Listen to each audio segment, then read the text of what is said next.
तहव्वूर राणाला अमेरिकेतून भारतात आणलं गेलेलं आहे आणि आता तहव्वूर राणाचा पहिला फोटो साम टीव्हीच्या हाती लागलेला आहे। तहव्वूर राणा 26/11 मध्ये झालेल्या मुंबई हल्ल्याचा मास्टरमाइंड असून तहव्वूर राणाला आता NIA थोड्याच वेळात पटियाला कोर्टात हजर करणार आहे। तहव्वूर राणाचा फोटो आपण पाहतोय अमेरिकेवरून त्याला आता भारतात आणलं गेलेले। नवी दिल्लीमध्ये NIAच्या पथकानं त्याला अटक केली असून आता दहशतवादी तहव्वूर राणाचा पहिला फोटो तुम्ही साम टीव्हीवर पाहताय। दिल्ली विमानतळ ते पटियाला कोर्टपर्यंत पोलिसांचा कडेकोट बंदोबस्त तैनात करण्यात आलेले। या संदर्भात अधिक माहितीसाठी आमचे प्रतिनिधी प्रमोद आपल्यासोबत जोडले गेलेले आहेत। प्रमोद, काय अधिकची माहिती आहे? पहिला फोटो साम टीव्हीच्या हाती लागलेला आहे, त्याला आता पटियाला कोर्टात हजर केलं जाईल का? पटियाला हाऊस कोर्टामध्ये तहव्वूर राणा जे आहे ते सादर केलं जाणार आहे। त्यासाठी पटियाला हाऊस कोर्टाच्या परिसरामध्ये मोठ्या प्रमाणात पोलीस बंदोबस्त जो आहे तो तैनात करण्यात आलेला आहे। दिल्ली विमानतळ ते पटियाला हाऊस कोर्ट साधारणतः 30 ते 35 मिनिटाचं अंतर आहे, पण या रस्त्यामध्ये मोठ्या प्रमाणात पोलिसांकडून बंदोबस्त देखील तैनात केला गेला आहे। आणि ज्यावेळी विमानतळावरून त्याला घेऊन निघलं जाईल त्यावेळी जे सिग्नल्स आहेत त्या सिग्नल्स ओपन केले जातील अशी देखील माहिती मिळत आहे। तेथील यातला मुद्दा हा आहे की NIAच्या वतीनं ऍडव्होकेट नरेंद्र मान हे जे आहेत ते बाजू मांडणार आहेत वकील, आणि ते कोर्टामध्ये काही वेळापूर्वी पोहोचलेत। आता जी माहिती समोर येत आहे तहव्वूर राणा यांच्या वतीनं वकील पियुष सचदेवा हे देखील बाजू मांडणार असून ते देखील कोर्टामध्ये पोहोचलेले आहेत। ज्या पद्धतीनं मुंबईमध्ये तहव्वूर राणाने सहकार्य केलं होतं 26/11च्या हल्ल्याला, आणि त्यानंतर मागच्या काही वर्षांपासून त्याला भारतामध्ये आणण्याचे प्रयत्न सुरू होते, अखेर NIAच्या टीमला यश आलेलं आहे। आता कोर्टामध्ये युक्तिवाद कशा पद्धतीने होतं हे देखील बघणं महत्त्वाचं असणार आहे, आणि NIAकडनं कुठले कुठले आरोप तहव्वूर राणावरती केले जातात ते देखील बघणं या संपूर्ण घटनाक्रमावर आपलं असंच लक्ष असू द्यात। तुर्तास धन्यवाद आपण दिलेल्या सविस्तर माहितीबद्दल। तर दहशतवादी तहव्वूर राणाचा हा पहिला फोटो तुम्ही पाहताय भारतामध्ये त्याला आणण्यात आलेला आहे। NIAच्या टीमच्या अटकेत तो असून आता त्याला पटियाला कोर्टासमोर हजर केलं जाणार आहे।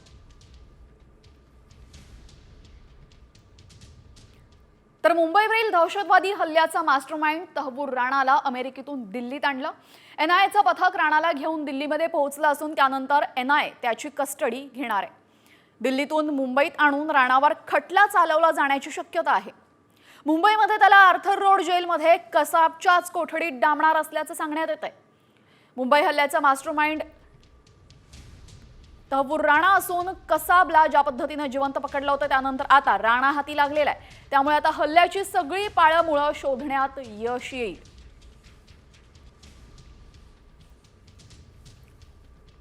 मुंबईच्या 2008 साली झालेल्या दहशतवादी हल्ल्याचा मास्टरमाइंड आहे तहव्वूर राणा। तहव्वूर राणा हा ISI आणि लष्कर-ए-तोयबाचा दहशतवादी आहे। मुंबई हल्ल्याचा सूत्रधार डेव्हिड कोलमन हेडलीला तहव्वूरनं मदत केली आहे। दहशतवादी हल्ल्याच्या 1 वर्षानंतर शिकागोमध्ये FBI कडनं त्याला अटक करण्यात आलेली। डॅनिश वर्तमानपत्र जेलँड्स पोस्टमॅनवरच्या हल्ल्याचा राणा सूत्रधार असून 2013 मध्ये 14 वर्षांचा तुरुंगवास त्याला ठोठावण्यात आलेला। 2023 मध्ये अमेरिकेच्या जिल्हा न्यायालयाकडनं भारताकडे हस्तांतरणास मंजुरी मिळालेली आहे। तर तहव्वूर राणाला भारतात आणण्यावरनं संजय राऊतांनी मात्र भाजपावर निशाणा साधला। तहव्वूर राणाला भारतात आणण्याचं भाजपा फेस्टिवल करताय अशी टीका यावेळेस राऊतांनी केली आहे। एक जो वो राणा लाया है तो क्या तहव्वूर राणा, तो ये बीजेपी का राणा फेस्टिवल चल रहा है क्या? ये किसी का भी फेस्टिवल करते हैं ये लोग। देखिए तहव्वूर राणा लाया है, अच्छी बात है, उसमें कोई नया फोकस अगर केस पर पड़ता है तो अच्छा, लेकिन सबको मालूम है कि ये हमले के पीछे तो पाकिस्तान था। उसमें नई बात क्या है? जैसे आपने तहव्वूर राणा को लाया ना, वैसे UPA सरकार के कार्यकाल में अबू सालेम को लाया था। तर तहव्वूर राणाला भर चौकामध्ये फाशी देण्याची मागणी शहीद तुकाराम ओंबळेंच्या भावाने केलेली आहे। त्याचे अवयव छाटून त्यावर मीठ चोळा अशी संतप्त प्रतिक्रिया त्यांनी दिली आहे।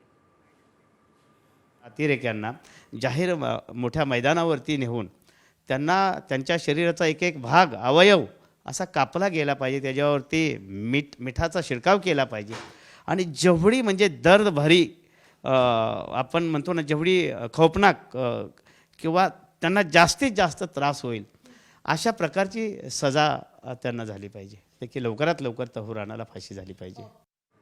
यानंतर आता बातमी आहे सरपंच संतोष देशमुख प्रकरणासंदर्भातली. यामध्ये आता थेट वाल्मिक कराडचा संबंध समोर आलेला आहे. धनंजय देशमुखांनी वाल्मिक कराड आणि विष्णू चाटेला फोन केला आणि यावेळेस नेमकं काय घडलं पाहूयात या स्पेशल रिपोर्टमधनं. माझ्या भावाला सोडा.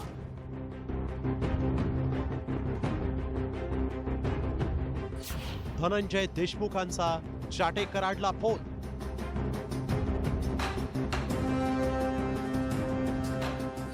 देशमुखांच्या जबाबातून धक्कादायक माहिती उघड.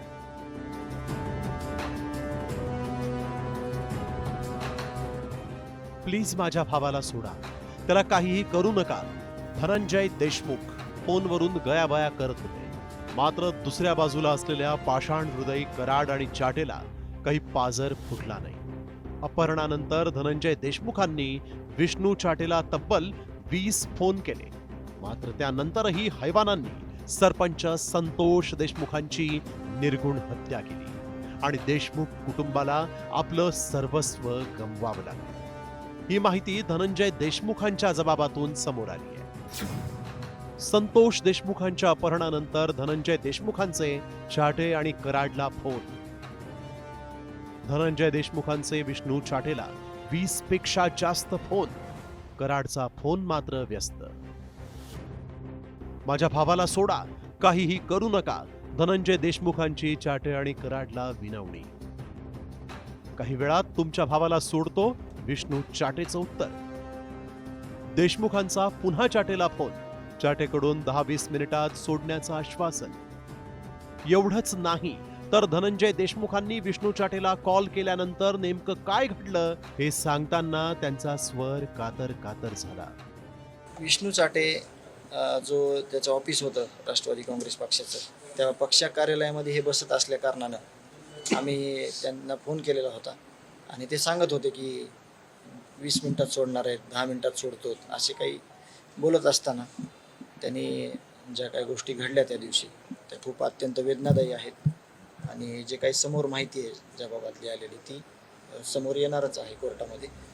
कोर्टात निर्दोषत्व सिद्ध करण्याचा कराडचा प्रयत्न असला तरी धनंजय देशमुखांनी कराडलाही फोन केल्याचा जबाब समोर आल्यानं कराडच्या अडचणी वाढल्या आहेत.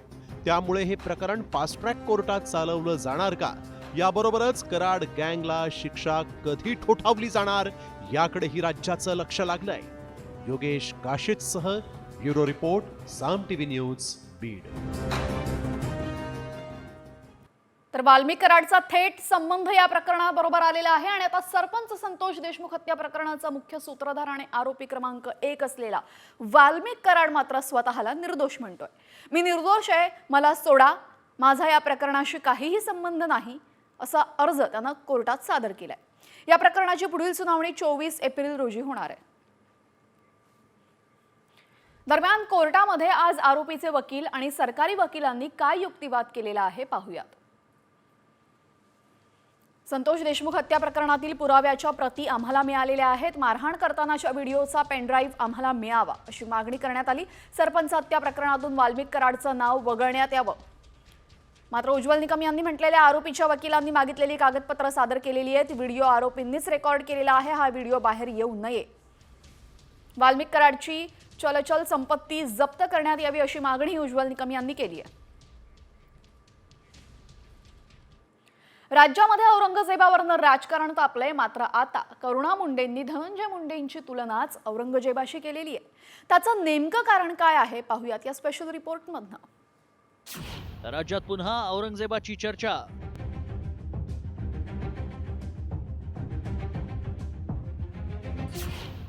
मुंड्यानं गँग औरंगजेबापेक्षाही क्रूर.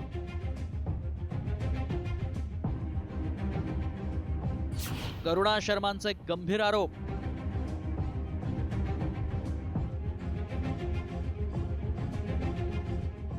काही दिवसांपासून राज्यात औरंगजेब, कबर आणि त्यावरून होणाऱ्या वादांमुळे राज्याचं वातावरण गढूळ झालं होतं. मात्र आता पुन्हा राज्यातील बड्या नेत्याची तुलना थेट औरंगजेबाशी करण्यात आली आहे. करुणा शर्मांनी धनंजय मुंडेंवर कठोर शब्दात टीका करत मुंडे हे औरंगजेबापेक्षाही क्रूर वृत्तीचे असल्याचं म्हटलंय. औरंगजेबानं आपल्या बायका पोरांचे कधीही हाल केले नाहीत असं म्हणत करुणा मुंडेंनी गंभीर आरोप केले. अरे औरंगजेबापेक्षा जास्त क्रूर लोक आहे हे. स्वतःची बायकोला जेलमध्ये नाही टाकलं होता, स्वतःचे मुलाबाळांना रोडवरती नाही सोडलं होतं. असं घाण कृत्य जे स्वतःची बायकोसोबत करताय आणि आज रोडवरती आणण्याचं काम स्वतःची बायकोला तुम्ही करताय, असं घाण काम त्यांनी नाही केला होता. आणि औरंगजेबापेक्षा जास्त क्रूर वृत्तीचे लोक आहे हे. आणि आमदार मंत्रीपद तो सोडा, समाजमध्ये राहण्यासाठी लायक नाही आहे. दरम्यान राष्ट्रवादीचे नेते आणि माजी मंत्री धनंजय मुंडे आणि करुणा शर्मा यांच्याबाबतच्या खटल्यात महिना 2 लाख रुपये पोटगी देण्याचा निर्णय मुंबईतील माझगाव न्यायालयानं कायम ठेवलाय. न्यायालयानं काय म्हटलंय पाहूया. करुणा मुंडे आणि धनंजय मुंडेंमधील संबंध लग्नासारखे. 2 मुलांना जन्म देणं एकाच घरात राहिल्याशिवाय शक्य नाही. करुणा मुंडे कायद्याअंतर्गत दिलासा मिळवण्यास पात्र. करुणा आणि त्यांच्या मुलांनाही नेत्यासारखी जीवनशैली मिळायला हवी. करुणा शर्मांच्या या गंभीर आरोपांनी खळबळ माजली आहे. दुसरीकडे येत्या काळात आणखी गोष्टी बाहेर काढणार असल्याचं करुणा म्हणतात. यामध्ये केवळ धनंजय मुंडेच नाहीत तर इतरही लोक आहेत. त्या सगळ्यांना शिक्षा होणार असल्याचा विश्वास करुणा शर्मांनी व्यक्त केलाय.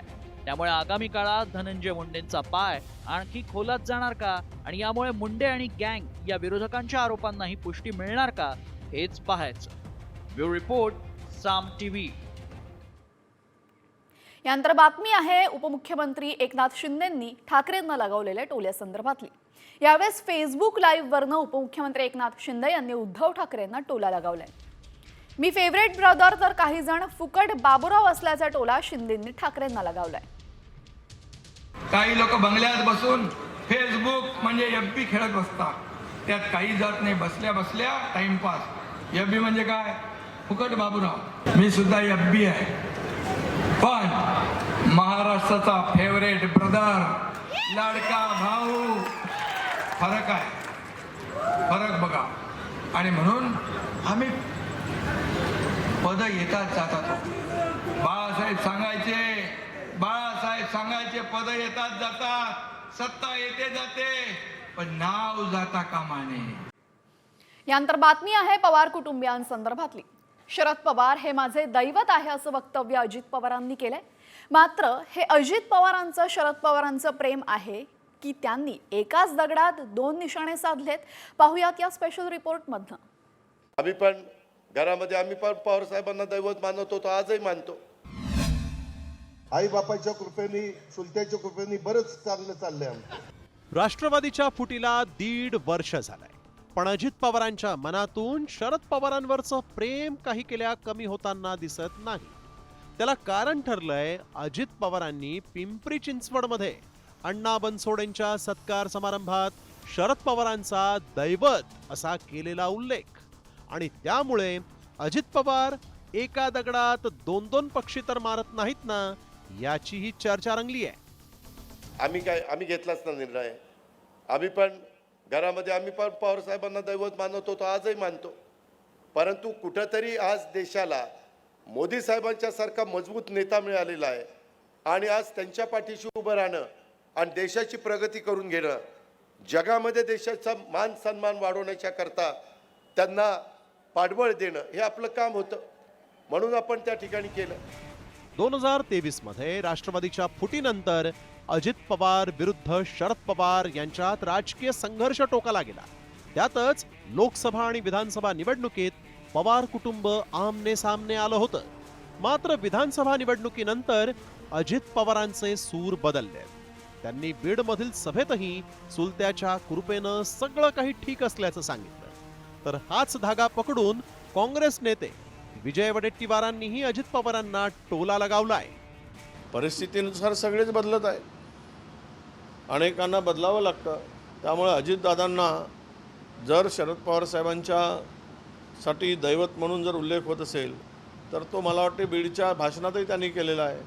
पुण्याई कोणाची तर आई वडिलांची आणि चुलतेची पुण्याई असं ते बोललेत. म्हणजे स्पष्ट आहे की त्यांच्या मागे काकांची पुण्याई आहे. दुसरीकडे विधानसभा निवडणुकीनंतर अजित पवार आणि शरद पवारांमधील जवळीक वाढत चालली आहे. 12 डिसेंबर 2024 वाढदिवसानिमित्त शरद पवारांच्या निवासस्थानी दिल्लीत भेट. 23 जानेवारी 2025 पुण्यातील वसंतदादा शुगर इन्स्टिट्यूटच्या वार्षिक सर्वसाधारण सभेत भेट आणि अर्धा तास बंद दाराआड चर्चा.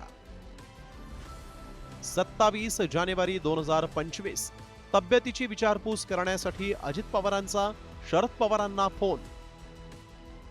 22 मार्च 2025 अजित पवार आणि शरद पवार बैठकीसाठी एकत्र. अजित पवारांचा मुलगा जय पवार आणि ऋतुजा पाटील यांचा साखरपुडा होणार आहे. त्याआधीच अजित पवारांनी हा टायमिंग साधलाय. एवढंच नाही तर शरद पवारांचा दैवत असा उल्लेख करतानाच अजित पवारांनी मोदींचाही उदो केला. त्यामुळे अजित पवार शरद पवारांसोबत भावनिक तर मोदींचं कौतुक करत राजकीय नातं जपण्याचा प्रयत्न करत एकाच दगडात 2 पक्षी मारल्याचंही म्हटलं जात आहे. मात्र अजित पवारांचं वक्तव्य काकांच्या प्रेमातून की स्थानिक स्वराज्य संस्थांच्या निवडणुकीच्या रणनीतीमधून हा प्रश्न मात्र कायम आहे.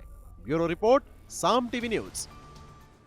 उपमुख्यमंत्री अजित पवारांचा धाकटा मुलगा जय पवारांचा पुण्यामध्ये साखरपुडा पार पडला. सोशल मीडिया कंपनी सांभाळणारे प्रवीण पाटील यांची मुलगी ऋतुजा पाटील हिच्यासोबत साखरपुडा संपन्न झाला. या कार्यक्रमासाठी संपूर्ण पवार कुटुंब एकत्र आलेलं. जय पवार आणि ऋतुजा पाटील यांनी शरद पवारांना साखरपुड्याचं आमंत्रणही दिलं होतं. यावेळेस शरद पवार सुद्धा उपस्थित होते. पवार येताच अजितदादा त्यांना नेण्यासाठी पुढे आले आणि पवारांना अजितदादांनी खुर्चीही दिली. या साखरपुड्याच्या निमित्ताने पवार कुटुंब पुन्हा एकत्र दिसले.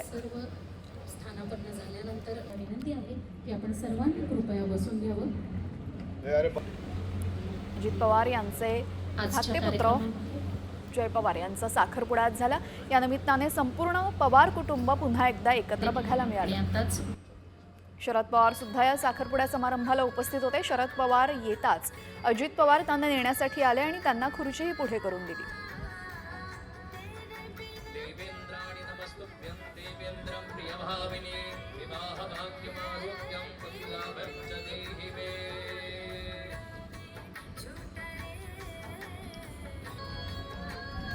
गृहमंत्री अमित शहा 12 आणि 13 एप्रिलला महाराष्ट्राच्या दौऱ्यावर आहेत. यामध्ये ते राष्ट्रवादी अजित पवार गटाचे प्रदेशाध्यक्ष आणि खासदार सुनील तटकरे यांच्या घरी जेवणासाठी जाणार आहेत. त्यांच्या दौऱ्यामध्ये पालकमंत्री पदाचा तिढा सुटण्याची शक्यता आहे. तर या दौऱ्यावरून आता दमानिया यांनी अमित शहांना टोला लगावलाय. काय ते पाहू. कितीही मोठा घोटाळा करा, काही प्रॉब्लेम नाही. 72,000 कोटींचा सिंचन घोटाळा आठवतो का? त्याचं पुढं काय झालं? काहीच नाही ना. कारण आपलं 3rd क्लास राजकारण. घोटाळ्याची चौकशी कधीच करायची नव्हती. फक्त धमकी देऊन महाराष्ट्रामध्ये सत्ता आणायची होती. आणि आता त्याच तटकरेंच्या घरी गृहमंत्री जेवायला जाणार. अतिउत्तम. ईडी आणि एसीबी आता गुंडाळून टाका, असं यावेळेस दमानियांनी म्हटलंय. आणि आता महामंडळावरील नियुक्त्यांबाबतची मोठी बातमी समोर येते. महामंडळावर लवकरच नियुक्त्या करण्यात येणार आहे अशी माहिती अजितदादांच्या राष्ट्रवादीचे प्रदेशाध्यक्ष सुनील तटकरे यांनी दिली. या संदर्भात महायुतीची बैठक होणार आहे. बैठकीनंतर अंतिम निर्णय घेतला जाईल. आता पुन्हा एकदा 20 तारखेपासून आम्ही त्या संदर्भामध्ये एकत्रितपणाने बसणार आहोत. भारतीय जनता पक्ष, शिवसेना, राष्ट्रवादी काँग्रेस पक्ष या पक्षाचे जे या संदर्भामध्ये जी काही समिती गठीत केलेली आहे त्याची बैठक या एप्रिल महिन्याच्या अखेरीस त्या ठिकाणी होईल. आणि त्यानंतर प्रत्यक्षामध्ये त्या संदर्भातला निर्णय प्रत्येक युतीतला घटक पक्ष त्या ठिकाणी घेईल. वादग्रस्त विधान करणाऱ्या मंत्र्यांना अजित पवारांनी आता सज्जड इशारा दिलेला आहे. 1-2 चूक झाली तर समजून घेऊ, पण तिसऱ्या वेळी जर चूक केली तर माफी नाही, मंत्रीपद बदलू असा दम दादांनी दिलाय. कृषी मंत्री कोकाटेंवर अजित पवार नाराज असल्याची चर्चा आहे. पीक विम्याचे पैसे मिळाले की साखरपुडा लग्न उरकता असं वादग्रस्त विधान कोकाटेंनी केलेलं होतं.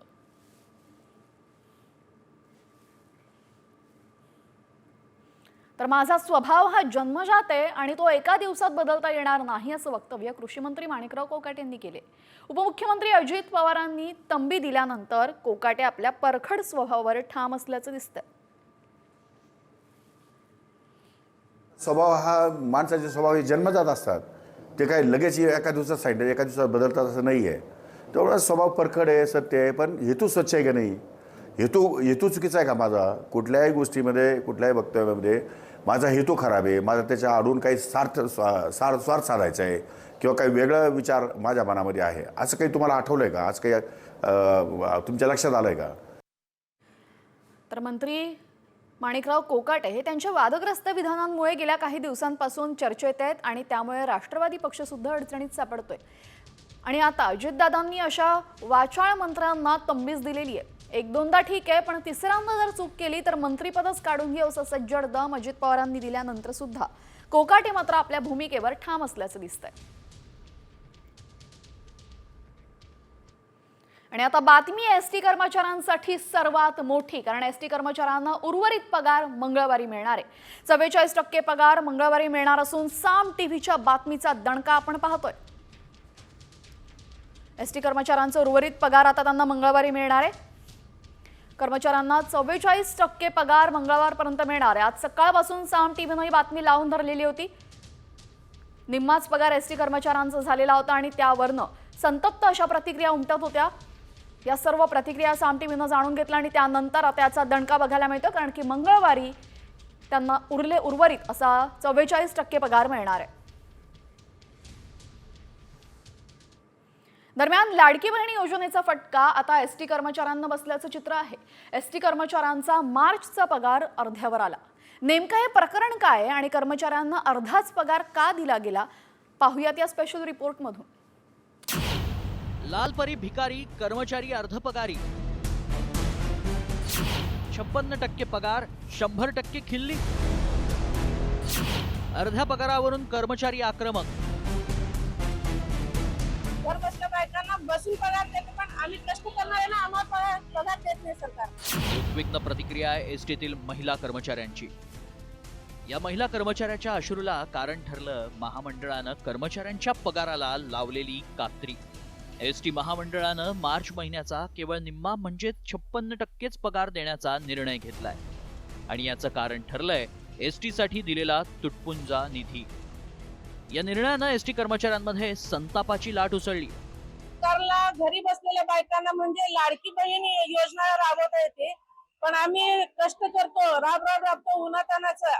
आता तर फ्रीवाल्या आहेत किंवा महिलांना अर्ध तिकीट आहे, मग भरपूर गर्दी वाढली आहे, पण आमच्याकडे लक्ष द्यायला सरकारला वेळ नाही. जो झारीतला शुक्राचार्य मंत्रालयात बसलाय त्याच्या ऑफिसवरती आंदोलन केलं पाहिजे आणि तशी भूमिका नक्की करू. जर राहिलेला पगार 8-10 दिवसात दिला नाही तर आपण अर्थ खात्याच्या मंत्रालयातल्या कार्यालयावर मोर्चा काढणार म्हणजे काढणार. एसटी महामंडळाच्या कर्मचाऱ्यांचे पगार रखडल्याचं वारंवार समोर आलंय. मात्र आता निधीच्या तुटवड्यानं एसटी कर्मचाऱ्यांना 56% तर सुरक्षा रक्षकांना केवळ 50%च पगार मिळणार आहे. मात्र याची कारणं काय आहेत पाहूया. एसटी महामंडळाची सरकारकडे 925 कोटींची मागणी. दरमहा एसटीचं उत्पन्न 700 कोटींचं आहे. कर्मचाऱ्यांचा पगार आणि भत्त्यासाठी 440 कोटींची आवश्यकता. सरकारकडून महामंडळाला केवळ 272 कोटींचा निधी मिळतो. 272 कोटींपैकी 40 कोटी कर्मचाऱ्यांच्या पीएफ साठी एसटी बँकेकडे वर्ग होतात. निधीच्या तुटवड्यानं कर्मचाऱ्यांच्या पगाराला कात्री लावण्यात आली आहे. एकीकडे लाडक्या बहिणींची अक्षय तृतीया गोड करण्याच्या नादात सरकारनं एसटी कर्मचाऱ्यांच्या पगारावरच संक्रांत आणली आहे. त्यामुळे एकीकडे गावखेड्यांना जोडणारी महाराष्ट्राची जीवनवाहिनी असलेली आपल्या सर्वांची लाडकी लालपरी सरकारच्या आर्थिक धोरणांमुळे अक्षरशः भिकारी झाली आहे. विश्वभूषण लिमाय आणि भरत मोहोळकरसह ब्युरो रिपोर्ट, साम टीव्ही. आणि एसटी कर्मचाऱ्यांचं वेतन कापण्यात आलं याच मुद्द्यावरनं विरोधकांनी सरकारवर टीका केलेली आहे. क्षमता नव्हती तर योजना का दिल्या असा सवालच यावेळेस विजय वडेट्टीवार यांनी उपस्थित केला. तर आर्थिक मंदी येणार हे सरकारला आधी कसं समजलं नाही असा सवाल यावेळेस खासदार सुप्रिया सुळे यांनी विचारलाय.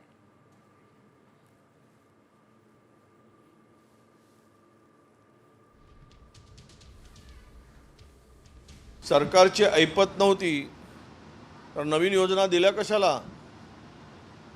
काय गरज होती? सरकारला वाटत होतं की आम्ही एसटी कर्मचाऱ्यांचे पगार थांबवून इतर योजना सरकारला द्यायचे होते का? म्हणून मुळात प्रश्न असा आहे की एसटी कर्मचाऱ्यांच्या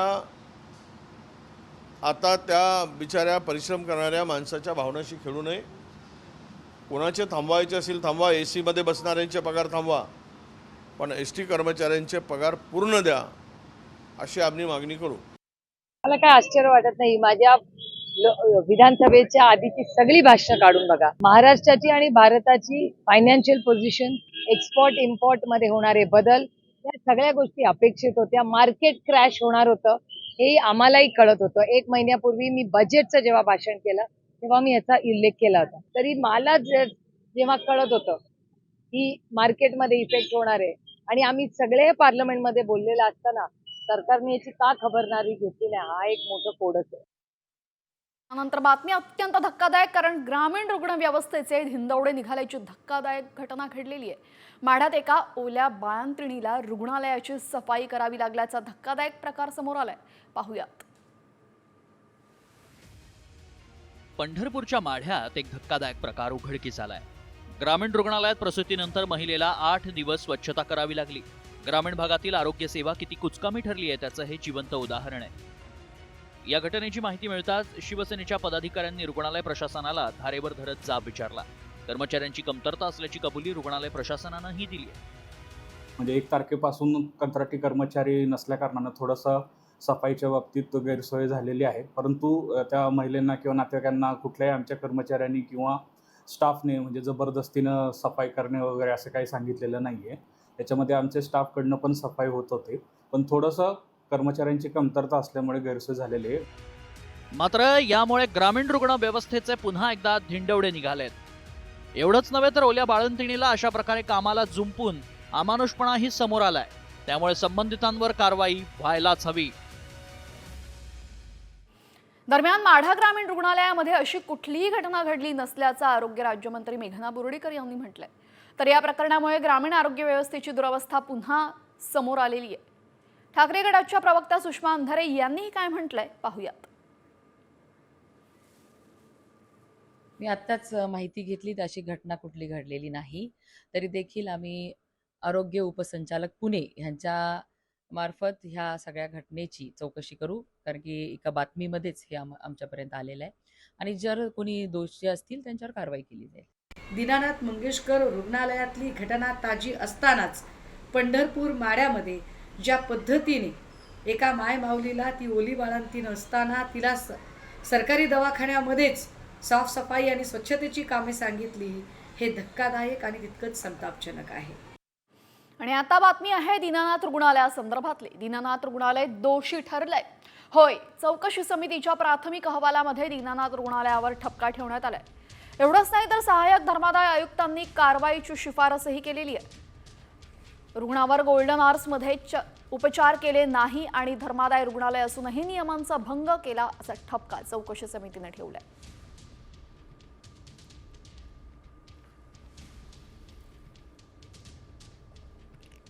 धर्मादाय रुग्णालय असूनही नियमांचा भंग केल्याचा ठपका. सहाय्यक धर्मादाय आयुक्तांना कारवाई करण्याची शिफारस. रुग्ण धर्मादाय योजनेअंतर्गत पात्र असताना दाखल करून घेतलं नाही. धर्मादाय योजनेअंतर्गत रुग्णाला दाखल करण्याबाबत समुपदेशन नाही. रुग्णावर गोल्डन आवर्समध्ये उपचार केले गेले नाहीत.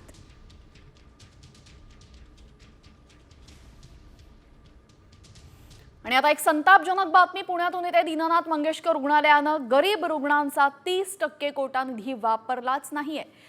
30 कोटींचा निधी वापरलाच नसल्याची माहिती सूत्रांनी दिली असून धर्मादाय रुग्णालयामध्ये गरीब रुग्णांना उपचार दिले जातात की नाही हे पाहण्यासाठी धर्मादाय सह-आयुक्तांच्या अध्यक्षतेखाली समिती नेमली होती.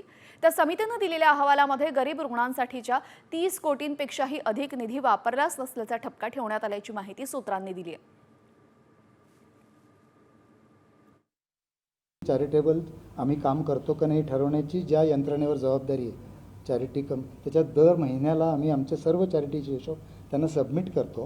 आणि तुम्ही हा प्रश्न त्यांना विचारला पाहिजे चॅरिटी कमिशनरना की दीनानाथ रुग्णालय चॅरिटीच्या रुग्णांची नियमांची पाय करते का नाही. काँग्रेस नेते विजय वडेट्टीवार यांनी मंगेशकर कुटुंबियांवर वादग्रस्त विधान केलेले. मंगेशकर कुटुंब लुटारूंची टोळी आहे. त्यांनी दान केल्याचं कधी कोणी पाहिलंय का?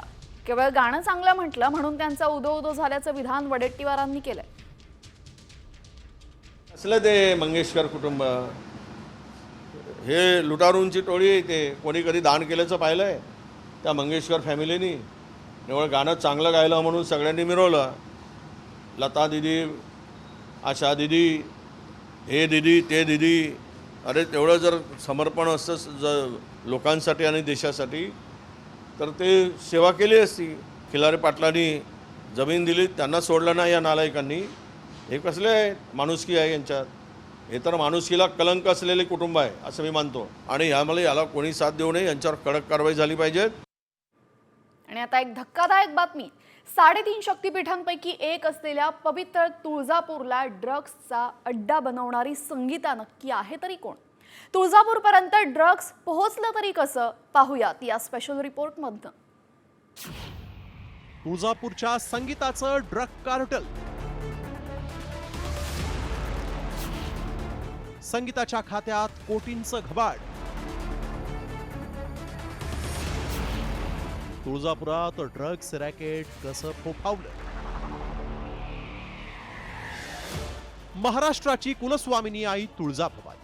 मात्र तुळजाभवानीच्या तुळजापूरला ड्रग्सचा विळखा पडलाय. तब्बल 3 वर्षांपासून तुळजापुरात सुरू असलेल्या ड्रग्स रॅकेटचं एक वेगळंच सिंडिकेट समोर आलं. संगीता गोळे नावाच्या महिलेनं 3 वर्षांपासून तरुणांच्या आयुष्याला सुरुंग लावलाय. तर फेब्रुवारीमध्ये पोलिसांनी संगीताच्या मुसक्या आवळल्या. यावेळेस संगीताची संपत्ती पाहून पोलीसही चक्रावून गेले. मात्र ही संगीता कोण आहे पाहूया. तुळजापूर ड्रग्स प्रकरणात संगीता गोळे मुख्य आरोपी. संगीता मुंबईत खाजगी सुरक्षा एजन्सीत काम करायची. संगीता, तिचा पती वैभव आणि दीर ड्रग्स कार्टलमध्ये सक्रिय. संगीताच्या खात्यात 5 कोटी 25 तोळ सोनं, 4 कार, मुंबई आणि लोणावळ्यात मालमत्ता. संगीताची म्युच्युअल फंडमध्येही मोठी गुंतवणूक. संगीता आणि पिंटू मुळेच्या भेटीनंतर ड्रग्स रॅकेट फोफावलं. 3 वर्षांपासून तुळजापुरात ड्रग्सचा गोरखधंदा सुरू आहे. तुळजापूरला नशेचा अड्डा बनवण्याचं काम सुरू आहे. या प्रकरणात 35 आरोपी आढळून आले आहेत. त्यापैकी 14 आरोपींच्या मुसक्या आवळल्या आहेत, तर 21 आरोपी फरार आहेत. मात्र मुंबईतून तुळजापूरपर्यंतचा ड्रग्सचा हा प्रवास कसा व्हायचा पाहूयात. मुंबईतून सोलापूर मार्गे ड्रग्स तुळजापुरात दाखल. 2,500 रुपये ग्रॅमच्या पुडीची 3 भागात विभागणी. एका पुडीची 3,000 विक्री. क्रिस्टल आणि पावडर अशा पद्धतीने ड्रग्सची विक्री. तुळजापूरमधील हॉटेलमधून ड्रग्स रॅकेट सुरू. याच तुळजाभवानीच्या तुळजापुरात 1,500 तरुण ड्रग्सचे शिकार ठरले. तुळजापूर सारख्या तीर्थक्षेत्राला ड्रग्सचा अड्डा बनवून बदनाम केलं जात आहे. हेच ड्रग्स मंदिराच्या गाभाऱ्यापर्यंत येऊन पोहोचलं. यामध्ये केवळ संगीताच नव्हे तर राजकीय पुढारी आणि मंदिरातील पुजारी यांच्या सहभागाने सुरू असलेला हे ड्रग्सचा रॅकेट उकरून टाकून तुळजापूरला ड्रग्सपूर होण्यापासून वाचवायला हवं. बालाजी सुरवसे, साम टीव्ही, तुळजापूर, धाराशिव. दरम्यान ड्रग्स प्रकरणामध्ये आरोपी असलेल्या पुजाऱ्यांवर आता कडक कारवाई केली जाणार आहे. या मंदिरातील पुजाऱ्यांना कायमस्वरूपी प्रवेशबंदीची कारवाई केली जाणार असून तुळजाभवानी मंदिर संस्थानानं हा निर्णय घेतलाय. ड्रग्स तस्करी प्रकरणामध्ये 11 पुजाऱ्यांची नावं समोर आली असून आतापर्यंत 80 जणांना चौकशीच्या नोटिसा पाठवण्यात आल्या.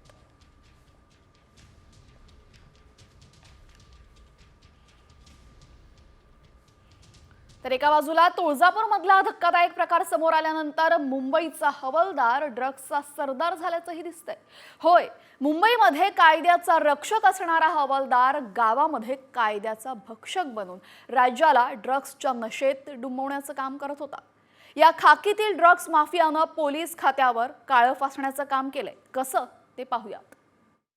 काम सोडा ही बातमी पहा. लातूरचा होतोय उडता पंजाब. पोलीस हवालदार की ड्रग्सचा सरदार. महाराष्ट्राला लागलेलं ड्रग्सचं ग्रहण काही केल्या कमी होत नाहीये. मुंबई पुण्यानंतर आता ग्रामीण भागही ड्रग्सच्या विळख्यात अडकलाय. तुळजापुरात देवीचा पुजारीच ड्रग्स विकत असल्याचं समोर आलेलं असताना शेजारच्याच लातूरात ड्रग्सचा कारखाना सापडलाय.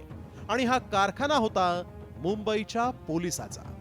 मुंबईत काम करत असतानाच या पोलिसानं थेट आपल्या गावातच ड्रग्सचा कारखाना सुरू केला. लातूरच्या चाकूर तालुक्यातील रोहिणा गावात थाटला होता कारखाना. आरोपी प्रमोद केंद्रे, मुंबई पोलीस हवालदार, स्वतःच्या शेतात पत्र्याच्या शेडमध्ये बनवत होता ड्रग्स.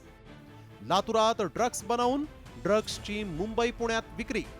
ड्रग्सचा कच्चा माल या ठिकाणी यायचा आणि ड्रग्सची निर्मिती या ठिकाणी व्हायची अशी माहिती समोर येते. आपण जर बघितलं तर मुंबई येथे कार्यरत असलेला पोलीस हवालदार, ज्याचं नाव प्रमोद केंद्रे आहे, त्याचं हे शेड आहे, त्याची ही शेती आहे. या परिसराची जर माहिती घेतली तर लांब लांब कुठल्याही व्यक्तीचा संपर्क येत नाही, कुठलीही व्यक्ती या निदर्शनात या ठिकाणी देखील येत नाही. अशा ठिकाणी या पत्र्याच्या कारखान्यात ड्रग्सचा जो निर्मिती आहे तो ड्रग्सची निर्मिती व्हायची. DRIच्या अधिकाऱ्यांना या कारखान्याचा सुगावा लागला आणि त्यांनी इथं धाड टाकून कारवाई केली. या छापेमारीत 11 किलो 66 ग्राम मेफेड्रॉन हे 17 कोटी रुपयांचं ड्रग्स जप्त करण्यात आलं असून पोलीस हवालदार प्रमोद केंद्रे सोबत 5 आरोपींना बिड्या ठोकण्यात आल्या. मुंबईचा हा हवालदार आठवड्यातून 2 दिवस त्याच्या ब्रिझा गाडीनं सतत गावी चक्कर मारायचा आणि येताना हे ड्रग्सचं सामान आणायचा. पोलिसांच्या वर्दी आडून त्याचे हे काळे धंदे सर्रासपणे सुरू होते. मोठी शहरच नव्हे तर आता छोटी गावही ड्रग्सच्या धुरात हरवत चालली आहे. पण याला प्रतिबंध करणारी यंत्रणाच जिथे ड्रग्सच्या आहारी गेल्याचं दिसत असेल तर मात्र या नशेखोरांना रोखणार तरी कोण, असा प्रश्न उपस्थित होतोय. ब्युरो रिपोर्ट, साम टीव्ही न्यूज. आणि आता बातमी आहे पालकांची चिंता वाढवणारी. धाराशिवमध्ये शाळकरी मुलांचा खुलेआम नशा करतानाचे व्हिडिओ समोर आले. हा व्हिडिओ समोर आला असून या व्हिडिओत भर बाजारामध्ये 2 शाळकरी मुलं नशा करताना दिसत आहेत. हा व्हिडिओ कळंब शहरातील असल्याची माहिती आहे. या व्हिडिओमुळे पोलिसांच्या कामावरही आता सवाल उपस्थित होतोय.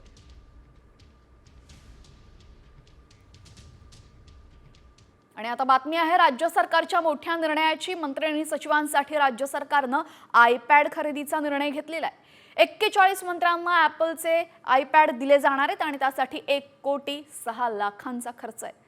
मंत्रिमंडळाच्या गोपनीय कारभारासाठी राज्य सरकारनं हा निर्णय घेतलाय. आयपॅडमध्ये यावेळेस NICने विकसित केलेलं सॉफ्टवेअर टाकण्यात येणार आहे, ज्यामुळे मंत्रिमंडळ बैठकीचा तपशील कोणी फोडल्यास त्याची माहिती मिळणार असल्याची माहिती सूत्रांनी दिलेली आहे. दरम्यान मंत्र्यांना आयपॅड देण्याच्या निर्णयावरनं विरोधकांनी मात्र सरकारवर हल्लाबोल केलाय. आयपॅड ही कामाची गरज असेल पण ST कर्मचाऱ्यांचा पगार रोखणं योग्य नाही, असं आमदार विजय वडेट्टीवार यांनी म्हटलंय. तर सरकारकडनं कोट्यवधी रुपयांचा चोराडा सुरू असल्याची टीका खासदार सुप्रिया सुळे यांनी केली आहे. आयपॅड तर असलं पाहिजे, मंत्र्यांच्याकडे अपडेट असलं पाहिजेत, आधुनिक तंत्रज्ञानाचा वापर केला पाहिजे. गरज आहे, नीड आहे. आता कामाचा निपटारा करण्यासाठी ती दिलीच गेली पाहिजे आणि त्यासाठी ST कर्मचाऱ्यांचे पगार रोखणं हे मात्र उचित नाही. कशाला आयपॅड? तुम्हाला आठवत असेल 60 कोटी रुपये एक पान चुकीचं पुस्तकात लावलं म्हणून 60 कोटी रुपये शिक्षण मंत्रालयाने वाया घालवले. असे एकीकडे रेनोव्हेशन, आयपॅड, पुस्तकांमध्ये चुका, याच्यात 100 करोड रुपयाचा टोटल चुराडा होतोय आणि दुसरीकडे PNना पगार नाही. अंगणवाडी आशा वर्करचे प्रॉब्लेम्स आहेत. त्याच्यानंतर अनेक कामं पैसे नाही, निधी नाही म्हणून रखडली आहेत. अशी खूप उदाहरणं आहेत. शक्तीपीठ महामार्गावरनं स्वाभिमानी शेतकरी संघटनेचे अध्यक्ष राजू शेट्टी यांनी राज्य सरकारवर गंभीर आरोप केले.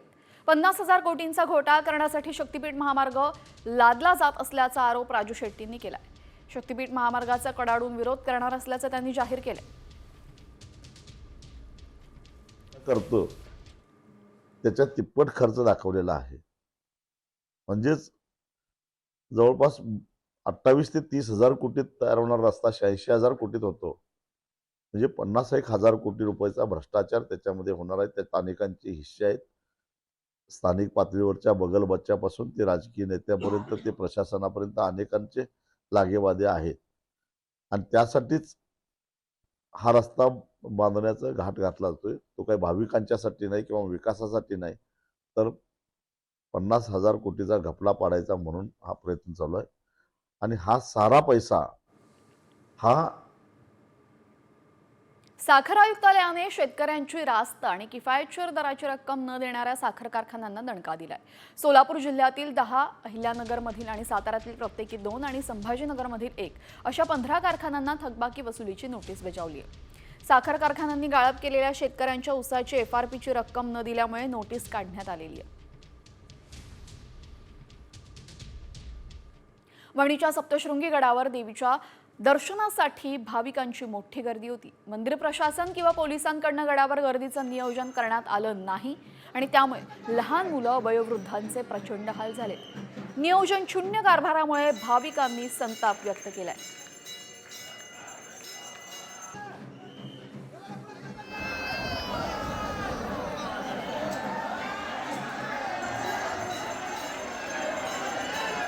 अमेरिकेचे अध्यक्ष डोनाल्ड ट्रम्प यांच्या टॅरिफबाबत मोठा निर्णय समोर येतोय.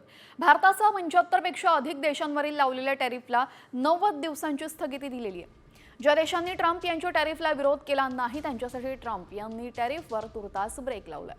ट्रम्प यांनी लावलेल्या करामुळे अनेक देशांमधून नाराजीचा सूर उमटतोय.